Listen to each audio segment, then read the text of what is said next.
Yeah, may nakita akong ipis. Natakot ako dahil hindi ko sila na nakakatakot na mukha. At lumilipat pa na parang isang butterfly. Sige ante, lubusin mo iyan dahil ilang minuto na lang hindi ka na makapafly.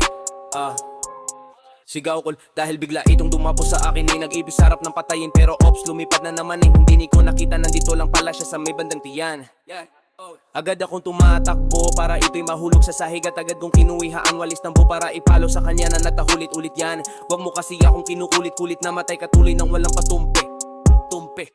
Tumpe, yeah.